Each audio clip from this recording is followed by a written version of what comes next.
On Wednesday, U.S. Ambassador to South Korea Mark Lippert was attacked with a straight razor as he was giving a speech in the country's capital. The U.S. Embassy says that he has been taken to hospital and that he is listed in stable condition. The Seoul police are reporting that he was slashed on the right cheek and right hand with a knife measuring about 10 inches long at about 5:42 p.m. Eastern Standard Time on Wednesday. The South Korean media are saying that the attack was made by a suspect who was opposed to U.S.-South Korean military drills. However, the Seoul police are not particularly commenting on a possible motive initially and are instead saying that their investigation is still underway. State Department spokeswoman Marie Harf confirmed that the ambassador was indeed attacked while he was giving a speech on Thursday morning at Sejong Hall and said that they were cooperating with local law enforcement in their investigation. Harf said, "We strongly condemn this act of violence. The ambassador is being treated at a local hospital. His injuries are not life-threatening."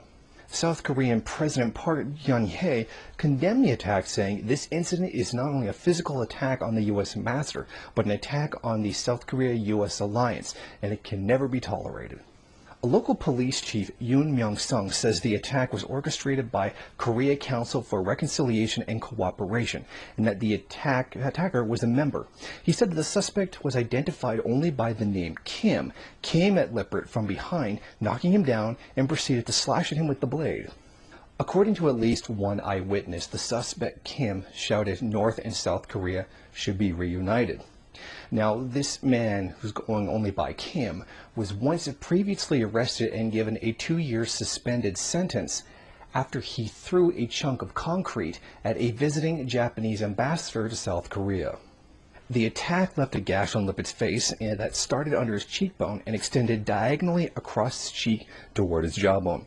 He received 80 stitches to close the 11-centimeter wound. Chung Nam-sik of the Severance Hospital told reporters that Lippert, 42, also had surgery on his arm to repair damage to tendons and nerves and was in stable condition at the hospital.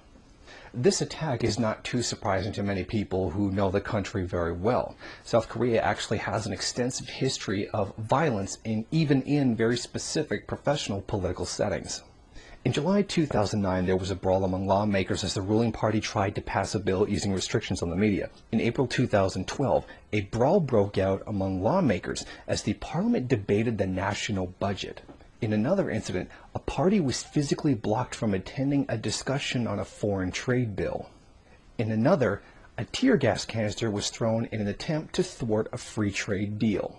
It's very obvious that this violence was politically motivated and was very much an anti-U.S. sentiment.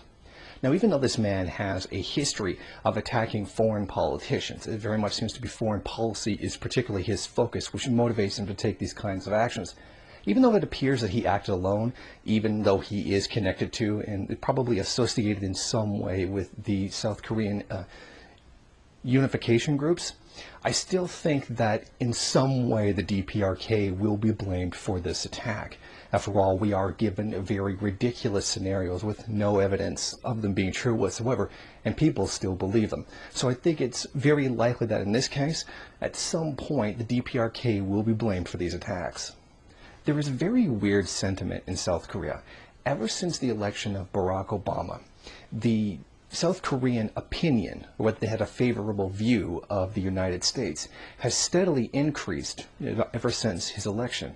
Yet the sentiment towards the U.S. occupation of their country has increased. I mean, they've become more and more antagonistic to it, yet at the same time, they've also become more positive of their view of the United States, which is really very confusing to me because there are many incidents of violence, but most prominently among women, where U.S. soldiers have raped and murdered, young women within the country and have essentially completely gotten away with it.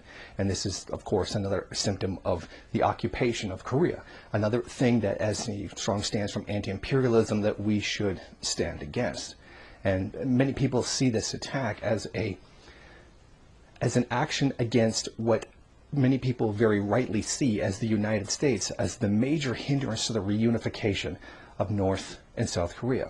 After all, one country is occupied by a foreign power, the other is not.